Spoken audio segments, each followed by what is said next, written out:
Standing there on the side of the road, I felt my heart pounding against my chest.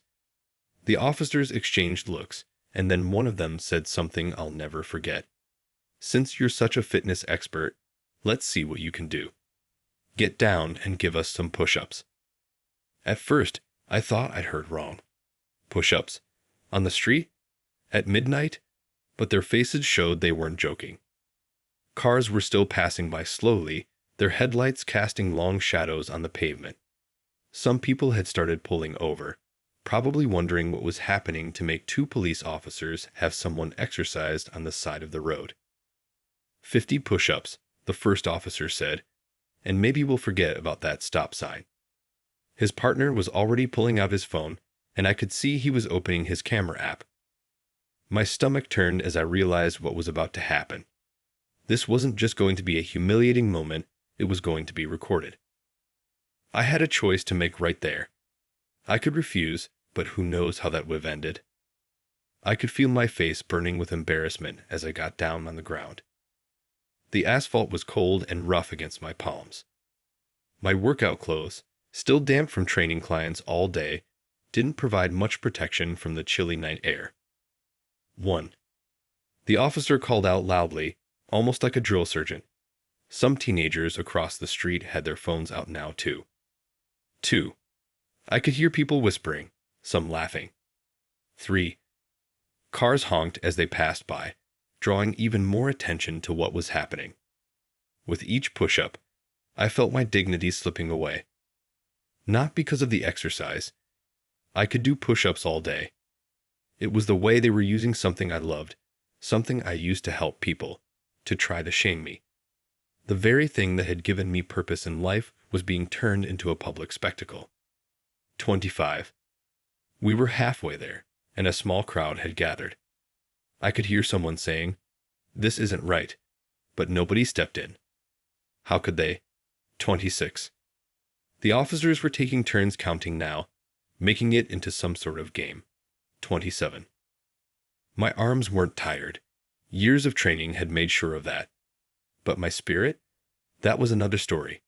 Every time I pushed up, I saw more phone cameras pointed at me. Every time I lowered down, I heard more laughter. This wasn't about following traffic laws anymore. This was about power. 48. Almost done. My mind wandered to the kids I train at the community center. What would they think if they saw this video? These were the same streets where I taught them that exercise was about strength, about dignity, about becoming better. 49. 50. I pushed up one last time and stayed there, waiting for permission to stand. The officers were laughing, showing each other something on their phones. Probably the video they'd just taken. "Now that's what I call community service," one of them joked. They let me get up slowly. My clothes were dirty from the road, and even though it wasn't cold, I couldn't stop shaking. "You can go now," they said, like they'd just done me a favor. Try not to miss any more stop signs. As if I had. Walking back to my car felt like the longest journey of my life. People were still watching, some shaking their heads, others typing on their phones. I knew by morning this video would be all over social media. My humiliation would be complete. As I sat in my car, watching the police lights finally fade away, something inside me felt different. It wasn't just anger or shame, though there was plenty of both. It was something else, something that felt almost like a spark of purpose. I started my car and drove home slowly, my mind racing faster than any vehicle on that road. They thought they were teaching me a lesson, but they had no idea what kind of lesson this would actually become. Not just for them, or for me, but for our entire community. Little did those officers know, their attempt to humiliate me would lead to something none of us could have imagined.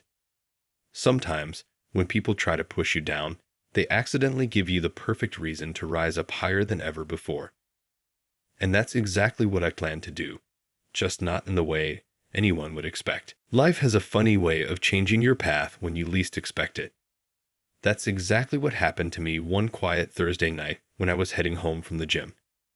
You know those moments when all you can think about is getting home, taking a hot shower, and falling into bed. That's where my mind was at. I just finished a 12-hour shift at the fitness center where I work as a trainer. My muscles were aching from helping clients all day, and the clock on my dashboard showed it was almost midnight. The streets were nearly empty, just the occasional car passing by, their headlights cutting through the darkness. Everything seemed normal as I drove through my usual route home.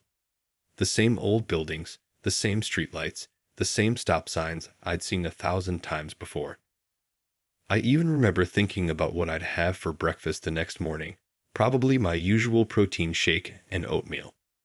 That's how ordinary everything felt. Then came those lights in my rearview mirror. You know that feeling when you see red and blue flashing behind you? Your heart kind of jumps into your throat, even when you know you haven't done anything wrong. I carefully pulled over to the side of the road, right next to this old convenience store I'd passed by hundreds of times before. I did everything by the book, turned off the engine, kept my hands visible on the steering wheel, interior light on, so they could see clearly inside the car. Working at the community center had taught me exactly how to handle these situations. Stay calm, be respectful, no sudden movements. 2 officers approached my car, one on each side. Their flashlights were so bright I had to squint. "License and registration," the first officer said. His voice was stern, almost like he'd already decided something was wrong. I reached for my wallet slowly, explaining every movement before I made it. "Sir, you rolled through that stop sign back there," the second officer said. Now, I know for a fact I'd made a complete stop. I always do, especially at night. But I also knew this wasn't the time to argue. "I apologize if it appeared that way, officer," I said politely, even though inside I was wondering if they'd picked me out for some other reason. The officers took my documents back to their car, and I sat there waiting, watching in my side mirror as they talked to each other. 5 minutes felt like an hour. My phone buzzed, probably my roommate wondering where I was, but I didn't dare reach for it. When they came back, something had changed in their demeanor. The first officer shined his light directly at my gym clothes and the training certification badge still hanging from my rearview mirror. "So you're a fitness trainer, huh?" he asked, but not in a friendly way. More like he was setting up for something. I nodded, trying to keep my voice steady. "Yes, sir. I work at the community center and the gym downtown." That's when I noticed the second officer smirking, and my stomach dropped. Something told me this traffic stop was about to become more than just a warning about a stop sign. The first officer tapped on my window again. "Well, since you're so into fitness, maybe we can work something out." His partner chuckled, and I felt a chill that had nothing to do with the night air. "Step out of the car," he said, and my heart started racing even faster. As I opened my door, I noticed more cars starting to slow down as they passed by. Some even pulled over across the street, probably wondering what was going on. Little did any of us know that what was about to happen would change not just my life, but our entire community in ways nobody could have expected. Standing there under the streetlight, with those flashing police lights painting everything in red and blue, I had no idea I was about to become part of a story that would spread far beyond our little neighborhood. Sometimes, the worst moments in our lives become the spark for something much bigger than ourselves. That night was the longest of my life. When I finally got home, my roommate was already asleep, and the apartment felt eerily quiet.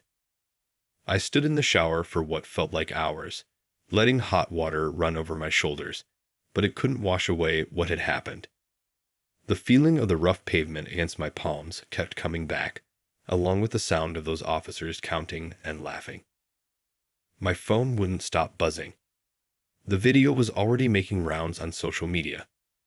Friends were sending messages asking if I was okay. Others were sharing the video with angry comments about police behavior. Some people I hadn't heard from in years were suddenly in my inbox, either offering support or, worse, making jokes about it. I sat on the edge of my bed, scrolling through the comments. "Man, they did him dirty," one person wrote. Another said, This is what's wrong with our city. The video had thousands of views already, and it wasn't even sunrise. Each new notification felt like a fresh punch to the gut. Around 3 a.m., I got a call from one of the teens I mentor at the community center. "Coach," he said, his voice shaking, "I saw what they did to you. I always thought you were untouchable, you know? Like nothing could break you." I could hear the disappointment in his voice, not in me, but in the world that would let this happen. That hit me harder than the push-ups ever could. These kids looked up to me. I was the one who taught them that respect is earned through hard work and character. I was the one who told them that if they carried themselves with dignity, the world would treat them with dignity too. Now they'd seen video proof that wasn't always true. Sleep wasn't happening. I went to our small living room and started doing what I always do when my mind won't quiet down. Exercise. Push-ups, sit-ups, squats. But every push-up brought back memories of those flashing lights and laughing officers. The very thing that had always been my escape was now tainted. Around 4 a.m., I checked my email. The community center director had already written to me. "We stand behind you," she said. "Take whatever time you need." But time off wasn't what I needed. Hiding away would only make things worse. The kids would think I was ashamed, that I'd let those officers win. I went to the kitchen and made some tea, something my grandmother always said helped clear the mind. Sitting there in the dark, watching steam rise from my cup, my thoughts kept circling back to all the times I'd told my clients that pain was just weakness leaving the body. Was this pain making me weaker or stronger? By 5 a.m., I was pacing. The sun wasn't up yet, but I could see the first hints of dawn through the window. My phone showed more missed calls, more messages, more notifications. The video had gone viral. Local news stations were trying to reach me. Civil rights groups wanted statements. Everyone wanted a piece of this story. That's when anger really started to set in. Not just at those officers, but at myself for feeling so helpless. I was supposed to be strong. I made my living teaching others to be strong. Yet here I was, hiding in my dark apartment, letting two guys with badges and bad attitudes shake my whole world. Then I remembered something one of my first trainers told me. It's not about how hard you can hit. It's about how hard you can get hit and keep moving forward. Right now, I felt like I'd taken a pretty hard hit. The question was, what direction would I move? Around 6 a.m., I sat down at my small desk and opened my laptop. My hands were shaking, but not from fear anymore. Something else was building inside me. An idea that felt crazy at first, but started making more sense the more I thought about it. Those officers thought they could use fitness to humiliate me. They didn't realize they'd given me exactly the tool I needed to change things. Not just for me, but for everyone who'd ever felt powerless on the side of a road, staring into flashing lights. As the sun finally started rising, I began typing. A letter to the police department. Not a complaint. Not an angry rant. Something different. Something that would either be the craziest thing I'd ever done, or the start of real change. Maybe both. Looking back now, I realize that sometimes your darkest night is just setting you up for your brightest morning. You just have to make it through to sunrise with your spirit intact. Morning came too quickly, but I was already wide awake. My usual 5 a.m. workout couldn't wait. I needed to move, to think, to let my body help clear my mind. The gym was my second home, and right now, home was exactly where I needed to be. The streets were empty as I drove to the gym, but this time, no police lights appeared in my mirror. Every car that passed made my heart jump a little. The video had blown up overnight. Over 100,000 views now. My phone was still buzzing with messages I couldn't bring myself to read. Walking into the empty gym felt different today. The familiar smell of rubber mats and cleaning spray usually meant peace of mind, but now my thoughts were racing faster than any treadmill could match. I started my routine anyway. Warming up, stretching, getting ready to lift. That's when it hit me. Right there, in the middle of my first set of bench presses. The weight felt heavy in my hands, just like the humiliation from last night felt heavy on my chest. But something clicked. Maybe it was the endorphins kicking in, or maybe it was just finally seeing things clearly in the morning light. Every time I'd helped someone transform their life through fitness, it wasn't just about getting stronger physically. It was about building confidence, about learning to push through barriers, about turning weakness into strength. The officers last night thought they were using fitness to break me down. What if I could use it to build something up instead? I racked the weights and sat up, my heart pounding with more than just exercise. There, between sets, the idea that had been forming in my mind all night finally took shape. Those push-ups on the cold pavement weren't just about humiliation. They were showing me exactly what I needed to do. My hands were shaking as I pulled out my phone and opened my notes app. The plan started pouring out faster than I could type. What if we could use fitness to bridge the gap between police and community?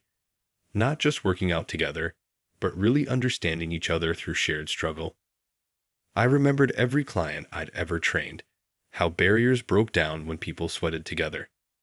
How you can't help but respect someone who's pushing through their limits right beside you. How conversations flow naturally between sets, when guards are down and everyone's just trying to catch their breath. The morning regulars started trickling in as I worked out my idea. They'd all seen the video. I could tell by their sympathetic looks and awkward greetings. But instead of feeling embarrassed, I felt energized. Each person who walked in reminded me of how fitness had brought different types of people together in this very room. One of my regular clients, a retired teacher, stopped by my bench. "I saw what happened," she said quietly. "It's not right." But instead of feeling that familiar shame, I found myself sharing my idea with her. Her eyes lit up. "That's exactly what this city needs," she said. "Turn something ugly into something beautiful." By the time I finished my workout, the sun was fully up, and my plan was taking shape. I'd use what I knew best: fitness, training, the way exercise could transform not just bodies but minds, to try to change things. Not through anger or revenge, but through understanding and shared experience. I sat in my car in the parking lot, looking at the letter I'd drafted on my phone. It wasn't angry or demanding. Instead, it was an offer to create a program where police officers and community members could train together. Break down barriers through burpees. Build trust through teamwork. Some might call it naive. Maybe it was. But I'd seen too many lives changed through fitness to doubt its power. Those officers thought 50 push-ups would humiliate me. Instead, they'd given me the push I needed to start something bigger than myself. As I drove home to clean up before work, my phone buzzed with another news alert about the video. But this time, I didn't feel that knot in my stomach. Instead, I felt something like hope. Sometimes, the worst moments in our lives become the foundation for our greatest purpose. I had no idea if the police department would even read my letter. But I knew one thing for sure: those 50 push-ups on the pavement were just the beginning. The real heavy lifting was about to start. Getting ready for work that morning was different. Each time I looked in the mirror, I kept thinking about the letter I'd written.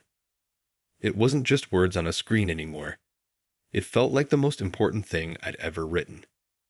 My hands were a bit shaky as I buttoned up my work shirt, wondering if I was about to make the biggest mistake of my life or start something amazing. The community center was buzzing when I walked in. Everyone had seen the video by now. The front desk lady gave me this look that was part pity, part pride. You know, the kind of look people give you when they're not sure whether to hug you or give you space. Some of the morning regulars pretended nothing had happened, which honestly felt worse than people just talking about it. My first client of the day was a teenager who usually spent our sessions complaining about how hard the exercises were. But today, he walked in different. "Coach," he said, "I saw what happened. Those cops were wrong for that." Then he did something that surprised me. He dropped down and started doing push-ups without being asked. If they made you do 50, I'm doing 50 too. That moment hit me hard. Here was this kid who normally groaned about doing 10 push-ups, now willing to do 50 just to show support. It confirmed what I already knew. I had to send that letter. This wasn't just about me anymore. During my lunch break, I walked to the police station. My heart was pounding harder than it did during any workout. The building looked more intimidating than ever, all brick and tinted windows. A couple of officers outside glanced at me. Maybe they'd seen the video too. Inside, the air conditioning hit me like a wall of cold reality.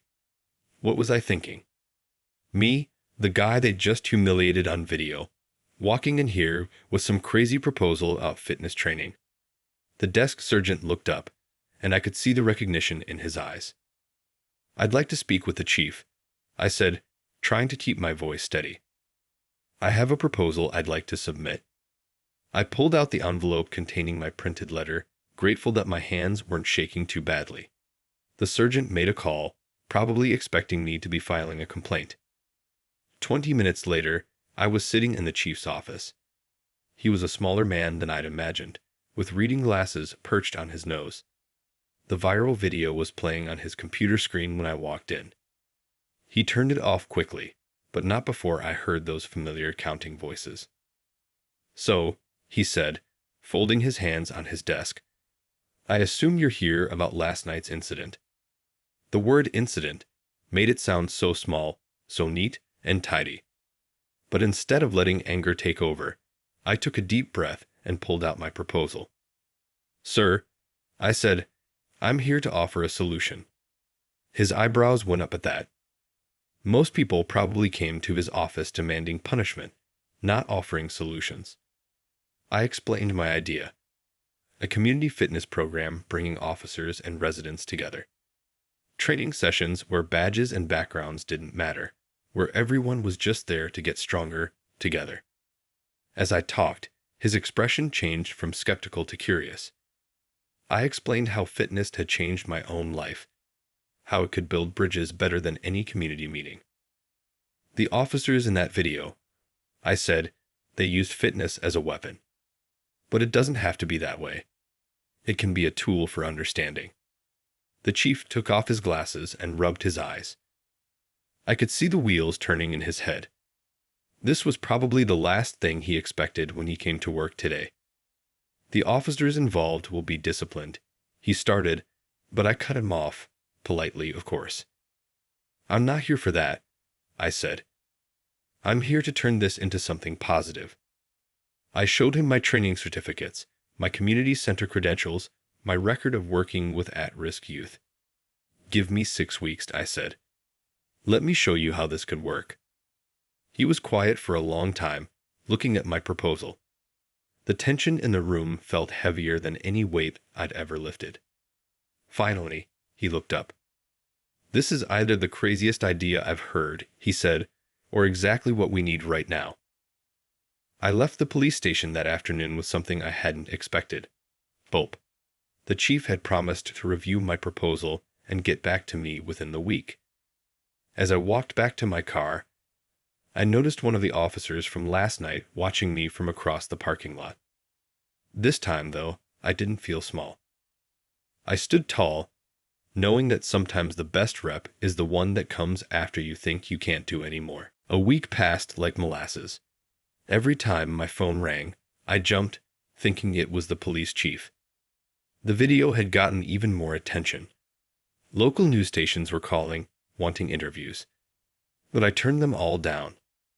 This wasn't about getting my face on TV or becoming some viral sensation. It was about making real change. Then, on a rainy Tuesday morning, the call finally came. The chief wanted to meet again, and this time, he wanted me to present my idea to a room full of officers, including the 2 who'd made me do push-ups that night. My stomach did a backflip, but I said yes before I could overthink it. Walking into that meeting room felt like stepping into the ring for a championship fight. About 20 officers sat around a long table, some in uniform, others in civilian clothes. The 2 officers from that night were in the back, looking everywhere but at me. The tension in the room was thick enough to cut with a knife. The chief stood up. "Some of you have seen the video," he said, which was probably the understatement of the year. "This gentleman has a proposal for us. I want everyone to listen with an open mind." Then he nodded to me, and suddenly all those eyes were focused in my direction. I'd practiced the speech 100 times, but standing there, my mouth felt dry as sandpaper. I took a deep breath, remembering what I always tell my nervous clients before their first workout: just take it one rep at a time. "I'm not here to point fingers," I started. "I'm here because I believe fitness can build bridges." I explained my vision: joint training sessions between officers and community members. Not just workouts, but a chance to see each other as human beings. To struggle together, achieve together, grow together. As I talked, I could see expressions changing. Some officers sat up straighter. Others leaned forward, actually listening. I showed them statistics about how physical training could reduce stress, improve decision-making, and build empathy. When you're spotting someone on the bench press, I said, it doesn't matter what uniform they wear or what neighborhood they're from. All that matters is trust. One of the officers who'd been there that night raised his hand. My heart skipped a beat, but I nodded to him. "Why?" he asked simply. "Why would you want to help us after what happened?" The room got so quiet you could hear the air conditioning humming. I looked him straight in the eye. "Because pushing people down is easy," I said. "Lifting them up, that's the real challenge. And I've never been one to back down from a challenge." Something shifted in the room after that. Officers started asking questions about the program, practical stuff like scheduling and location. One officer mentioned she'd always wanted to learn proper weightlifting form. Another talked about how his own stress levels were affecting his work and home life. The chief had been quiet, watching it all unfold. Finally, he stood up again. "We're going to try this," he announced. "For 6 weeks. Participation is voluntary, but encouraged." Then he looked at the 2 officers from that night. "You 2 will be first in line." They didn't look happy about it, but they nodded. I could see their faces were red, maybe with embarrassment, maybe with something else. But they didn't argue. After the meeting, one of them approached me in the hallway. He was younger than I remembered, probably fresh out of the academy. "Hey," he said, not quite meeting my eyes. "Those push-ups that night. We were trying to be funny. We didn't think." I cut him off with a nod. "Save it for the gym," I said. "We'll have plenty of time to talk between sets." He looked surprised, then gave me a small smile and walked away. Driving home that day, I felt lighter somehow. The video was still out there, still getting views and comments. But it didn't have the same power over me anymore. Those 50 push-ups on the cold pavement were about to turn into something much bigger than a viral moment of shame. My phone buzzed with a text from the community center director. "How'd it go?" she asked. I smiled as I typed back, "First session starts Monday. Better stock up on water bottles." The real heavy lifting was about to begin. Monday morning came faster than I expected. I got to the community center at 5 a.m., double-checking everything. Fresh towels, water cooler filled, equipment wiped down. My hands were shaking a little as I arranged the workout mats in a circle. No corners, no front or back, just a space where everyone was equal. The first officers arrived right at 6 a.m., including the 2 from that night. They were in gym clothes now, looking much less intimidating without their uniforms and badges. Some community members were already there too. A few of my regular clients had volunteered to join the first session. The tension in the room was thick enough to cut with a dumbbell. "All right," I said, trying to keep my voice steady. "Everyone find a spot on the mats." Nobody moved at first. The officers clustered on one side, community members on the other. Like a middle school dance where nobody wants to make the first move. "Come on," I said. "Mix it up. Today, We're all just people trying to get stronger. Slowly, they started moving. An elderly lady from my morning yoga class boldly walked right up to one of the officers, the younger one who'd made me do push-ups, and stood next to him. "I hope you're good at squats, young man," she said. "I might need someone to lean on." The ice started to crack, just a little. We started with simple partner exercises, basic stuff, spotting each other during push-ups, helping with proper form during squats. The officer who'd counted out my 50 push-ups that night got paired with a teenage boy from my youth program. I could see both of them were uncomfortable at first. But something happens when you exercise together. When you're both struggling, both breathing hard, both pushing through that burn, the walls start coming down. By the third set, the officer was giving the teenager tips on his form. The kid was actually listening. "Remember," I called out as they worked, "we're not here to compete. We're here to complete." It's something I always tell my clients, but today it meant something more. This wasn't about who could lift the most or do the most reps. It was about lifting each other up. Halfway through the session, we did a group challenge. Everyone had to do burpees, but here was the catch. We couldn't stop until everyone in the circle had finished their set. The strongest ones had to encourage the ones who were struggling.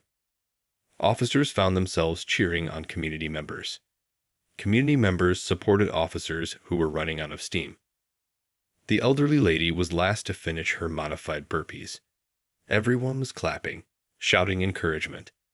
The young officer who'd been paired with her dropped down and did the last few with her, matching her pace. When she finished, the whole room erupted in applause. She was beaming. Near the end of the session, I noticed something amazing. The invisible line that had divided the room at the start was gone. People were talking between sets, sharing water bottles, giving each other fist bumps. Sweat has a way of washing away prejudices. The younger officer approached me as people were starting to leave. He was soaked with sweat, but there was something different in his eyes. "Coach," he said, and that word, coming from him, meant everything. "I get it now. I get what you're trying to do here." The other officer, the one who'd started the push-ups that night, was helping the teenage boy with his stretches. I overheard him say, "You should come to the youth basketball game at the precinct next week. We could use some new players." As everyone filed out, promising to come back Wednesday, I sat down on one of the mats. My community center director walked in, having watched some of the session through the window. "Well?" she asked. I looked around the empty room, still echoing with the energy of what had just happened. "This is just the first rep," I said. "But it's a good start." That night, I checked social media. The video of my push-ups was still there, still getting comments. But now there was a new video starting to circulate. Shaky phone footage of our morning session, showing officers and community members working out together, helping each other, breaking down barriers one burpee at a time. Sometimes the best revenge isn't getting even. It's getting better and bringing everyone else along with you. 6 months flew by like a sprint workout, intense, challenging, and over before you know it. Our little fitness program had grown from those first nervous sessions into something I never could have imagined that night on the cold pavement. The community center had to start a waiting list because so many people wanted to join. The changes started small at first, like how the officers began stopping by the center even on their off days just to say hi or spot someone on the bench press. Or how the teenagers who used to run when they saw a police car would now wave and shout, "See you at training, officer." One morning, I walked in to find the younger officer, the one who filmed me doing push-ups that night, teaching a group of kids proper push-up form. "Keep your core tight," he was saying, demonstrating on the mat. It's not about how many you can do, it's about doing them right. When he saw me, he actually blushed, but kept teaching. The older officer had changed too. He started a weekend basketball league where officers and community members played on mixed teams. "Can't be angry at someone who passes you the ball," he told me one day after a particularly good game. He became one of our most dedicated participants, often bringing new officers to the program. Local news picked up the story, but not because of the viral video anymore. They came to film our morning sessions, amazed at seeing officers and community members doing partner workouts, spotting each other on weights, encouraging each other through tough sets. From push-ups to progress, that's what they called it. The police chief started showing up to sessions too. Not to supervise, but to participate. One day, I caught him doing burpees next to the elderly lady from that first session. She was still coming 3 times a week, by the way. "These young ones keep me young," she'd say, while showing new participants her modified planks. Crime rates in our neighborhood actually started dropping. Not because of more arrests, but because of better relationships. Officers knew the community now, not just as faces on the street, but as workout partners, as people who'd helped them through a tough set, as friends. The video that started it all was still online, but now it had a different meaning. Comments changed from anger to inspiration. "Look what they built from this," people would write. Some days, I'd watch it just to remind myself how far we'd come. One evening, after a particularly tough session, the 2 officers from that night asked to talk to me. We sat on the gym floor, all of us tired from the workout. "We were wrong," the older one said simply. "What we did that night, it wasn't just unprofessional, it was cruel." The younger one nodded. "We thought we were being funny, showing our power. But you showed us what real power is. It's not about pushing people down. It's about lifting them up." I looked at them, remembering how different things had been 6 months ago. "The past is just a warm-up," I said. "What matters is what we do with the next set." That weekend, we held a community fitness competition. Officers, teenagers, parents, seniors, everyone competed in teams. The elderly lady led the warm-up. The police chief handed out medals. The 2 officers who'd started this whole journey by making me do push-ups. They were coaching kids on proper form, sharing water bottles, cheering for everyone. As I watched them all, officers giving high fives to teenagers, community members spotting their former enemies on the bench press, people who once feared each other now trusting each other with their safety during exercises, I realized something amazing. Those 50 push-ups on the cold pavement weren't just a moment of humiliation anymore. They were the first rep in something much bigger. My phone buzzed with a text from another police department across town. They'd heard about our program and wanted to start something similar. The movement was growing, spreading, getting stronger, just like everyone who walked through our doors. Sometimes life's hardest moments are just prep work for your biggest achievements. Every rep, every set, every challenge, they're all just getting you ready for something better. You just have to keep pushing through, one push-up at a time. 1 year later, I stood in front of a crowd at the city hall. Looking out at all those faces, I could hardly believe how much had changed since that night on the cold pavement. The mayor had invited me to speak about how our program had spread to 5 other police departments across the state. The room was packed: police officers, community members, news cameras, and even some people who'd flown in from other cities to learn about what we'd done. But what made my heart really full was seeing our original crew sitting right up front. The elderly lady who'd braved that first session, the teenagers who'd found mentors in uniform, and yes, those 2 officers who'd changed my life with 50 push-ups. A year ago, I started, my voice a little shaky with emotion. I was doing push-ups on the side of the road while people recorded it on their phones. Today, I'm watching those same phones record something very different. Videos of officers and citizens spotting each other on bench presses, running morning miles together, celebrating each other's fitness victories. The younger officer, now one of our program's most dedicated leaders, stood up to share his story. "We thought we were teaching him a lesson that night," he said, his voice thick with emotion. "Instead, he taught us all something about real strength. It's not about pushing people down. It's about lifting each other up." Our program had grown beyond anything I could have imagined. What started as a crazy idea in a moment of hurt had turned into a movement. Other cities were calling it the push-up revolution, but it wasn't about push-ups anymore. It was about pushing through barriers, pushing past prejudices, pushing towards something better. The elderly lady got up next. She could do real push-ups now, by the way, 20 of them without stopping. When I first joined, she said, I was scared of police officers. Now, I have dinner with them every Sunday. They're family. Several officers in the crowd wiped their eyes at that. Crime rates had dropped by 30% in our neighborhood. Not because of more arrests, but because of more understanding. The basketball league the older officers started had expanded to 3 divisions. The community center had to add more classes to keep up with demand. But the numbers didn't tell the whole story.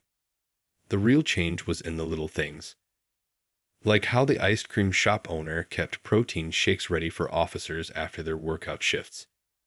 Or how teenagers would stop officers on the street to ask about proper form for squats. Or how the annual police versus community basketball game turned into a friendly mixer where nobody really kept score anymore. That viral video was still out there, but now it had a different title. The push-ups that changed a city. Comments weren't angry anymore. They were inspired. People shared it as an example of how something negative could be transformed into something beautiful. After the ceremony, a young officer from another city approached me. I saw that video when it first went viral, she said. I was angry for you, but now I'm grateful. You showed us all a better way. The police chief, who could now do 50 push-ups himself, announced that our program would be part of standard training for all new officers. Sometimes, he said, the best way to protect and serve is to get down on the ground and push up together. As I left City Hall that evening, I saw something that made me stop and smile. In the parking lot, one of the officers from that night was teaching a group of kids proper push-up form. Remember, he was saying, it's not about how many you can do. It's about doing them with purpose. Standing there, watching them, I thought about how far we all come. Those 50 push-ups that were meant to humiliate me had turned into thousands of push-ups that built bridges, changed minds, and healed hearts. Sometimes life's hardest moments aren't endings, they're beginnings. Every push-up on that cold pavement was just another rep preparing me for something bigger. And now, watching our community grow stronger together, I realized that the best revenge isn't getting even. It's getting better and bringing everyone else up with you. Because in the end, we're all just people trying to push through life's challenges, and we're stronger when we do it together, one rep at a time.